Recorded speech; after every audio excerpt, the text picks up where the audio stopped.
I'm sorry, Maggie. This is as far as your story goes. Those were the last words my husband said to me. He didn't shout them. He didn't even look back. He just said them the way you'd read off a grocery list flat, practice done, and got back in the car. The taillights of his black Lexus disappeared around the bend. I was alone on a fire road in the Blue Ridge Mountains. November. Just after dark, I bit down on my lip. Not because I was scared, because I was trying not to laugh. He had no idea. Not even close. Before I go any further, if this story matters to you, stay with me. It's going to take a while, but I promise you, every minute is worth it. The forest was quiet in the way mountains get quiet at night, complete, and a little indifferent. The Lexus was gone. The sound of the engine was gone. There was just pine and cold and my own breathing. I had been in a wheelchair for 3 years. That's what Richard believed. I stood up. I stood up slowly because I hadn't done it in front of anyone in 6 months, and old habits die hard. My feet found the gravel. My spine straightened. I rolled my shoulders back. The feeling in my legs had returned 14 months ago. A nerve study confirmed it 6 months ago. My doctor called it a miracle. I was ready to call Richard that evening and tell him. Then I heard him on the phone in the hallway outside my hospital room.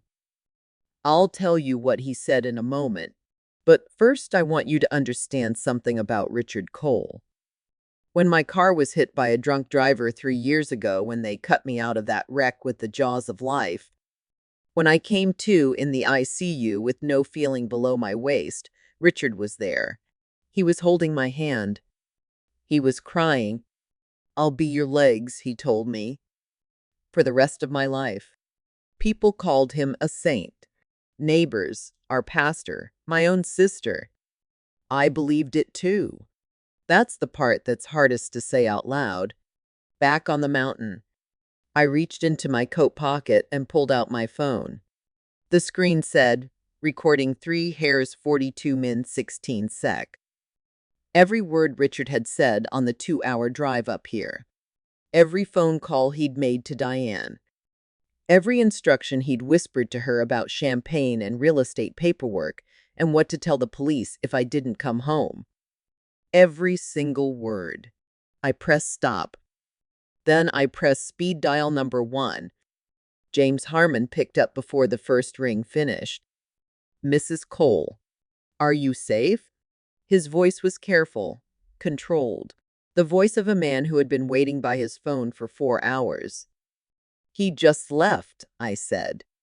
My voice surprised me. It was calm. "We're tracking your GPS. Police are with me. We're 20 minutes out."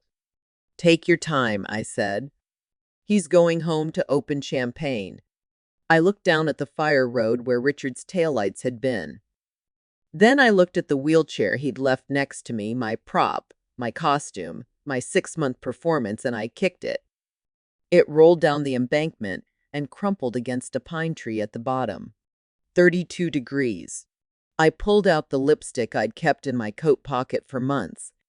Richard didn't allow me to wear it. Said it was vain, said it was inappropriate for a woman in my condition. I put it on.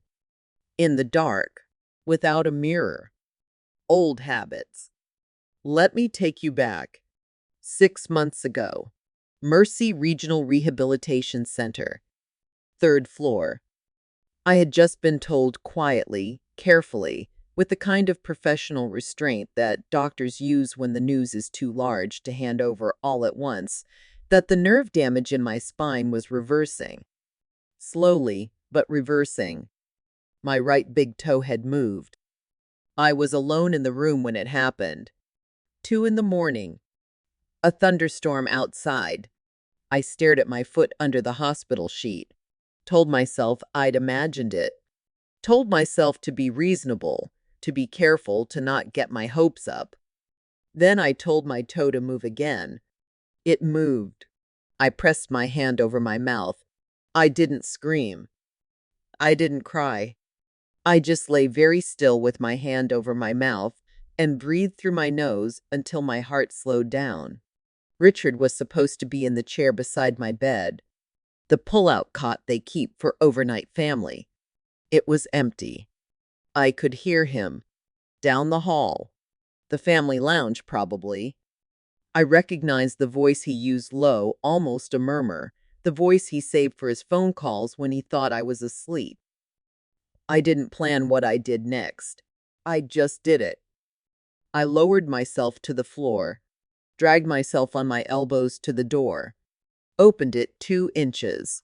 Richard was at the end of the corridor, his back to me, his phone pressed to his ear. The doctors say she'll never walk again. She's not going anywhere. A pause. The property on Route 7, I can get her to sign once we get the power of attorney sorted. She doesn't even know what she's signing half the time. Another pause. I know. Just, I need a few more weeks. Pause. Then we file for divorce. She won't fight it. She can't. I lay on the linoleum floor of the hallway, and I did not make a sound. I don't remember how long I was there. Long enough for the cold to come up through the floor and into my elbows. Long enough for Richard to hang up, go back to the lounge, and fall asleep in a chair. When I dragged myself back to my room, I pulled the sheet up to my chin and stared at the ceiling. I thought about the phone call. I thought about the property on Route 7, 4 commercial units I had purchased with money I saved over 20 years of running my own business. Before Richard. Before the accident. Before any of this. I thought about my right big toe. And I made a decision. Nobody was going to know. 6 months is a long time to lie still. I want you to understand what that looks like, not from the outside, but from the inside. From the outside, it looked like a sick woman in a wheelchair who didn't respond much and needed help with most things. The neighbors probably thought it was sad. The doctors used words like plateau and long-term management.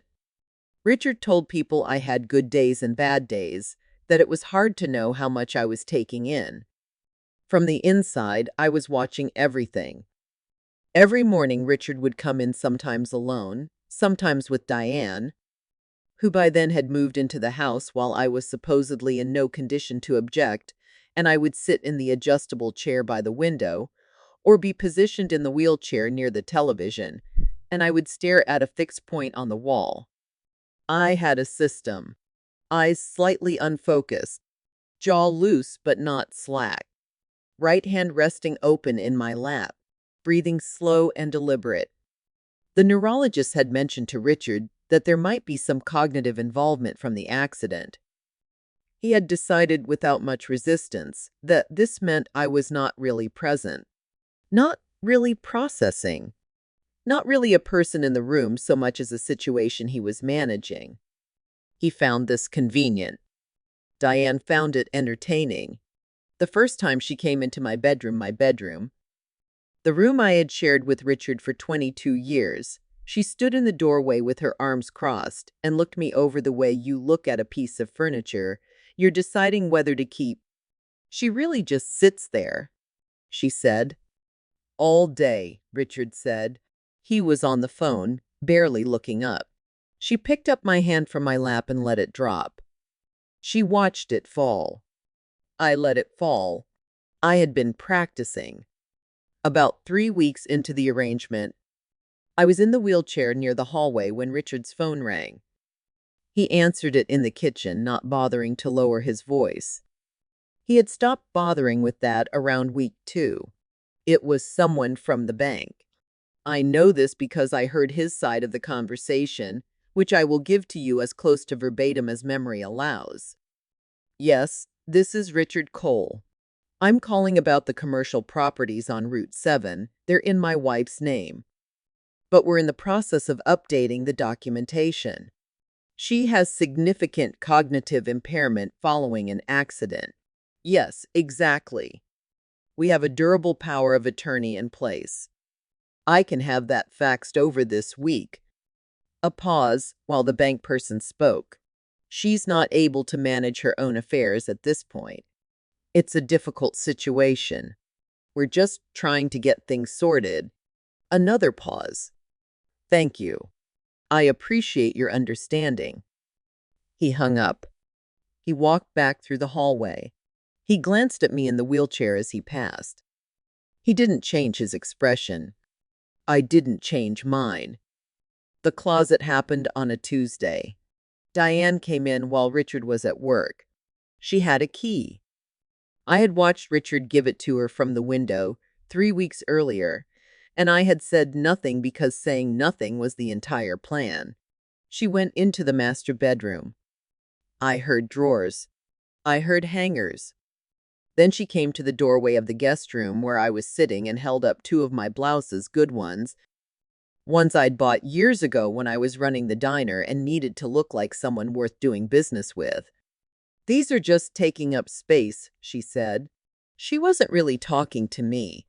She was talking in my direction the way people talk to cats, not expecting a response. She held one up against herself in the mirror on the back of the door. You won't be needing these anymore, right? She put them in the bag she'd brought. Then she looked at me, really looked at me. The performative check people do when they want to confirm you haven't reacted, and seemed satisfied. Poor thing, she said. And she went back to the closet. I sat in the wheelchair with my hands in my lap, and I breathed through my nose, slow and measured. And I thought about the key to Richard's office drawer, which I had tucked into the lining of my left slipper 3 days earlier. I thought about the photographs I'd already taken. I thought, keep going. What I have never told anyone, not even James, is what it actually costs to be still. Not the physical part. The physical part I had learned to manage. Every night at 2 a.m. while Richard slept, I was in motion. 6 weeks into the performance, I had a routine. I would wait until his breathing settled into the long, slow rhythm that meant he was genuinely asleep. Then I would move. Off the bed. Feet on the floor. Standing. The first night I did it, I made it 3 steps before my legs gave out. I went down hard one knee, then both hands, and I froze. The sound was not loud, but in a quiet house at 2 a.m, a body hitting hardwood carries. I lay completely flat on the floor, face down, arms at my sides. Richard's snoring stopped. I heard him shift in the bed. A long pause. Then the creak of the mattress as he turned over. The snoring resumed. I stayed on the floor for 10 minutes before I moved again. The second night, 5 steps. The third, 8. By the end of the first month, I could walk the length of the hallway and back. By the end of the second, I was going to the kitchen, standing at the counter, doing the stretches the physical therapist had shown me 18 months before. Back when recovery still seemed like a conversation Richard was willing to have.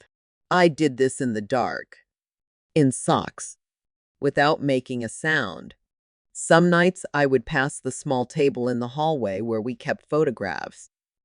There was one of me from 1989 outside the original diner on Maple Street, aproned, laughing at something off camera. My hair shorter. My arms strong from years of early mornings and full lunch rushes. I would stop at that photograph, not to feel sorry for the distance between that woman and the one standing in the dark hallway at 2 a.m, but to remember that they were the same person, that I had built something once, that I could be that woman again. Then I would go back to bed before Richard woke up. The falling. I want to tell you about one specific night because I think it matters. Week 9, I was walking back from the kitchen. I had been practicing longer distances, trying to build endurance. My left ankle turned on the edge of the area rug near the living room doorway, and I went down. Not a small stumble. A real fall sideways, my hip catching the corner of the end table, the lamp wobbling. The lamp did not fall. I did. On the floor, in the dark, I ran through the damage, Hip bruised, maybe badly. Left palm scraped. Right knee hit something on the way down. Nothing broken, I was almost certain. The bedroom door was 15 feet away. I lay completely still and listened. Richard's snoring continued uninterrupted. I wanted to make a sound. Not a scream, I knew better than that. But some sound. Even a sharp breath. Something to mark what had just happened, because I was 61 years old with a hip that was going to be purple by morning. And I was alone on my own living room floor in the dark, and there was no one who could know. I didn't make a sound. I pressed my palm flat against the floor. I pushed myself up. I took the weight on my right side, favoring the left. I made it back to the guest room. I got back into bed. I lay on my back and stared at the ceiling and waited for the pain in my hip to subside enough that I could sleep. It took about 40 minutes. In the morning, I sat in the wheelchair with a pillow across my lap to hide how carefully I was holding my left side. And I stared at the wall, and Richard made coffee and didn't ask how I'd slept. The nights were mine. The documents were in Richard's office, locked drawer, second from the top. I had the key. What I needed was time, and I had that in abundance. Power of attorney documents, some signed legitimately in the early confused months after the accident.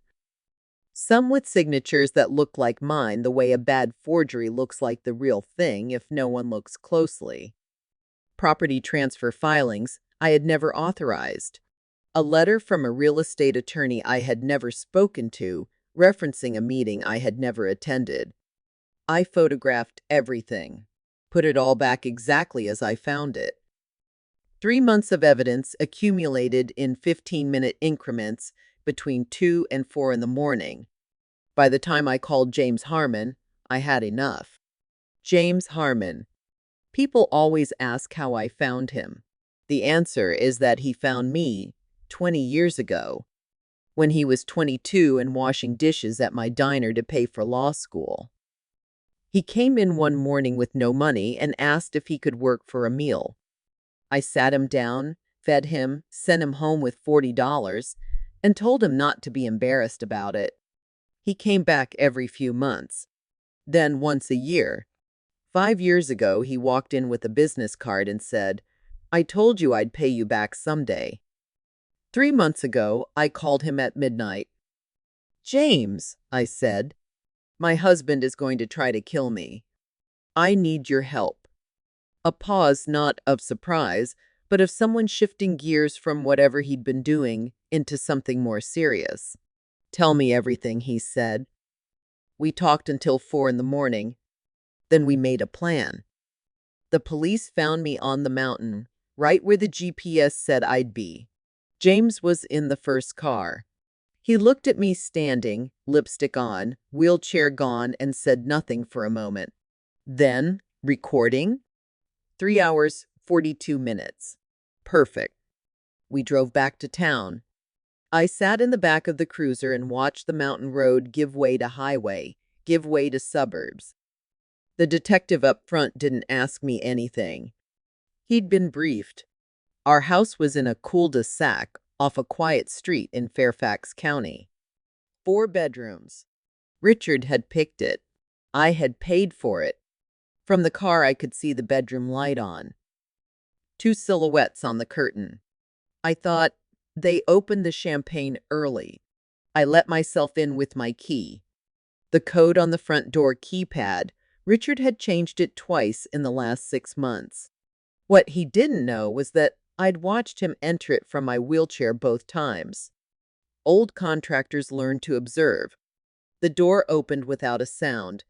Champagne. Takeout containers. The particular comfortable noise of 2 people who believe they are completely alone. "Can you believe she just sat there?" Diane's voice from the living room. "The whole time. Like a vegetable." Richard, she had no idea. I turned on the lights. The room went quiet in a specific way that rooms go quiet when something has gone very wrong. Richard was on the couch. Diane beside him. 2 champagne flutes on the coffee table, a bucket of chicken bones. They were celebrating. Richard's face I've replayed this many times, and I always settle on the same word. Hollow. Like something had been removed from behind his eyes. Maggie. His voice came out wrong. Maggie, your legs. I know, I said. 14 months. I pulled a chair from the dining table and sat down. Took one of the leftover dinner rolls from the takeout bag. Looked at it. You want to know the funniest part? I said. I found out I could walk again the same night I heard your phone call. So I had to decide, do I tell you and lose everything? Or do I wait? The champagne flute in Diane's hand was shaking. I set down the dinner roll and took out my phone. Pressed play. Richard's voice filled the room. Just put her somewhere. Somewhere remote. She doesn't have anyone watching out for her. Nobody's going to ask questions right away. Then the insurance alone is worth $350, and the property that's another $800. Easy. I let it play for 30 seconds. Then I stopped it.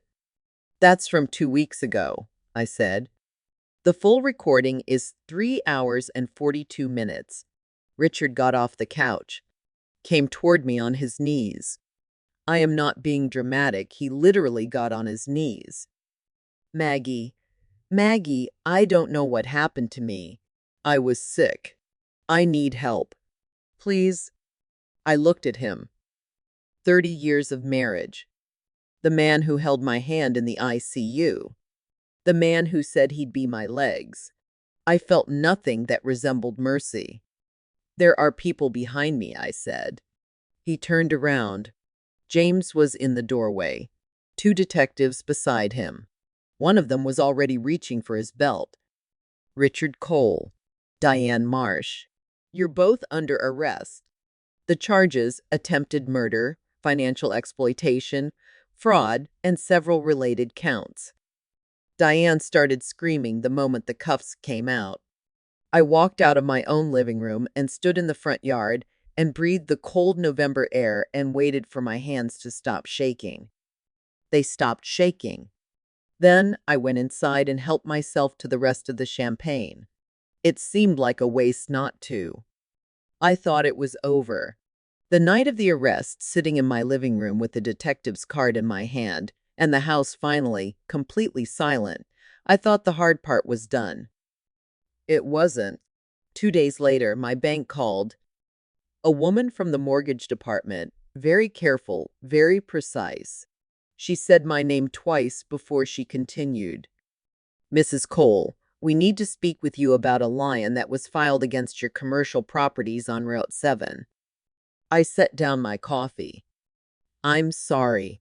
A lion? Yes, ma'am.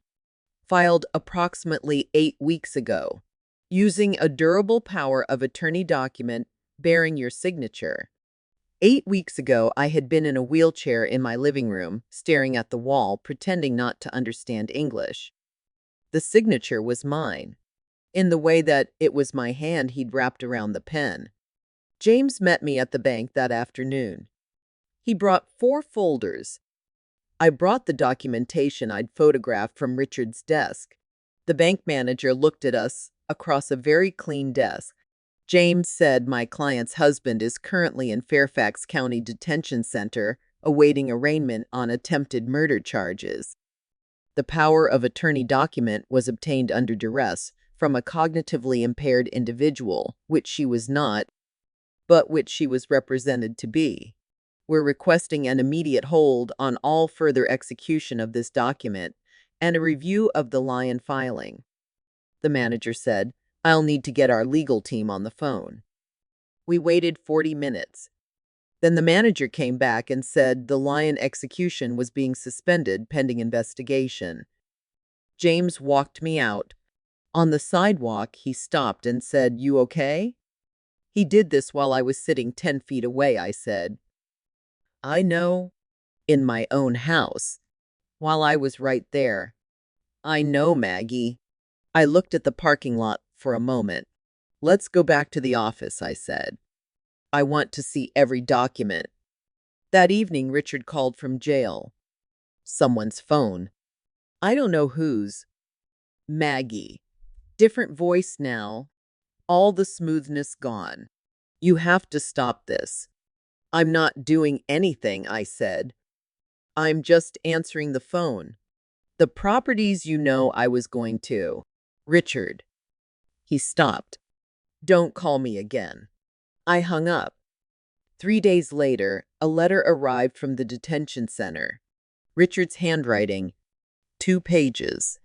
I recognized all the words "I'm sorry. I don't know what I was thinking. You have to understand. Please," because I'd heard variations of them my whole marriage, in smaller doses every time he wanted something. I read both pages. Then I went to the kitchen, turned on the stove burner, and held the corner of the letter over the flame until it caught.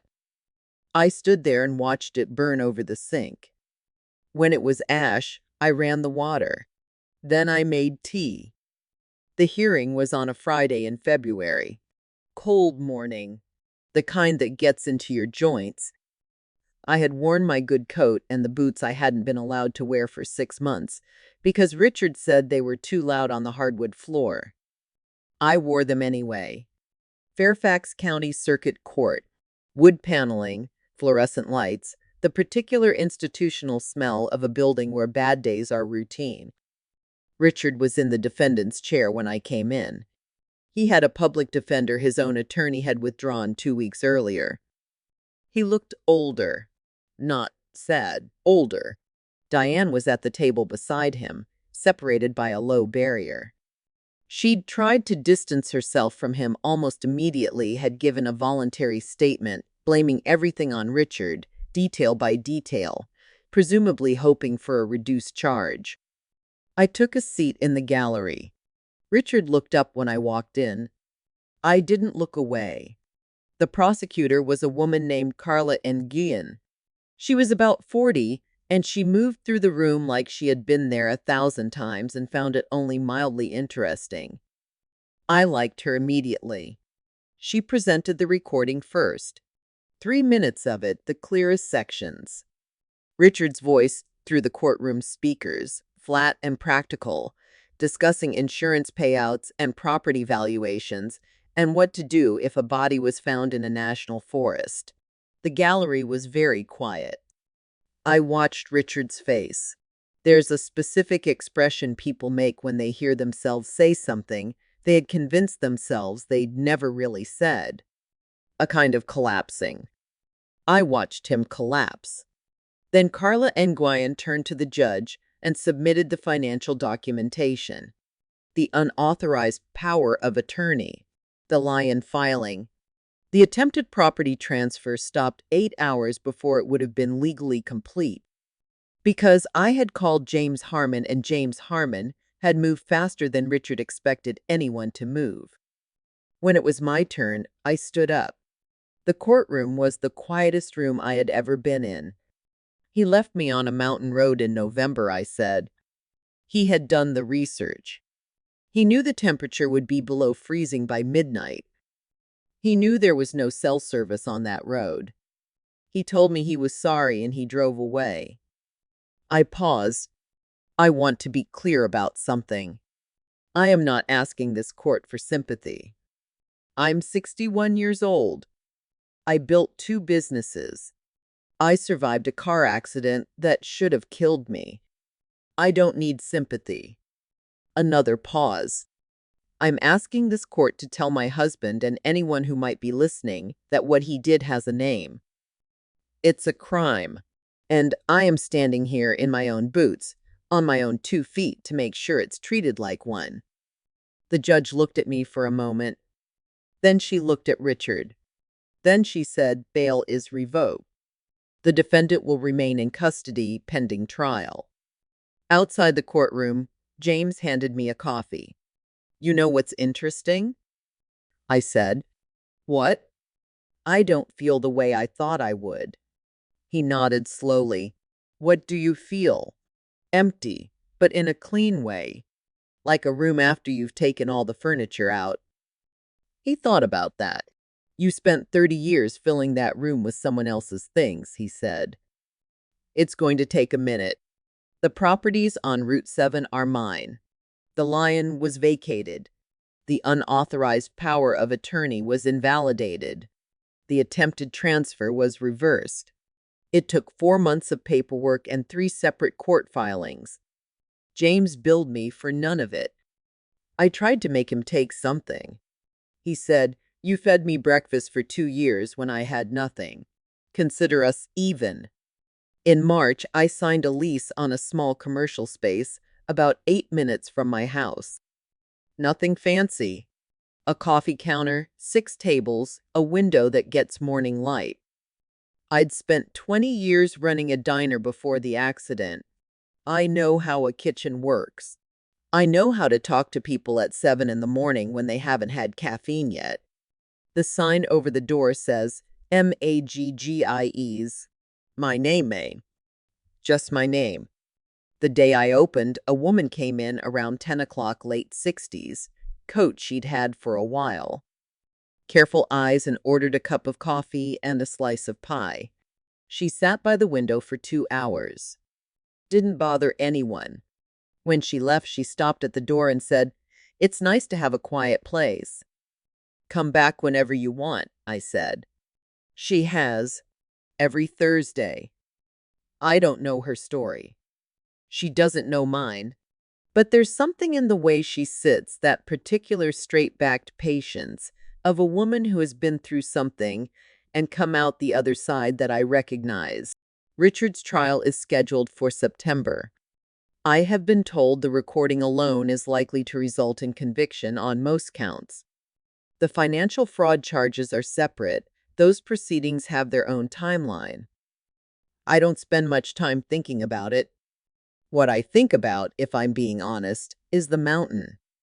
The moment I stood up in the dark, on a gravel road in November, with pine trees on both sides, and no one watching. The moment my feet found the ground. I had been waiting 6 months for that moment. Trained for it. Planned for it. Carried it with me through every morning I lay still in that bed, through every phone call I was not supposed to hear, through every document I photographed at 2 in the morning and put carefully back. But when it actually happened, when I was standing alone in the cold, it wasn't triumph that I felt. It was something quieter, like the moment after a very long storm when the rain finally stops and the air is just air again. I'm 61 years old. I have a bad knee from the accident that will probably always be a bad knee. I open my calf at 6:35 days a week, and I go home at 2, and I walk the neighborhood for an hour every afternoon, because I can, and because for 3 years I couldn't. My sister calls me every Sunday. My doctor is pleased with my progress. I have not spoken to Richard Cole since the night he called me from jail. I don't intend to. There's a photograph on the counter at the calf, the only one I kept from the old house. It was taken outside my original diner, 1989. I'm 30 years old, apron, laughing at something off camera. My eyes are alive in that photograph. They still are. I don't have a tidy conclusion for you. I spent 30 years building something, and I lost 2 of those years to a hospital bed and 6 months to a performance I should never have had to give. Some of that time I won't get back, but I'm standing on my own 2 feet. And the morning light through that calf window. I paid for that window. It's mine,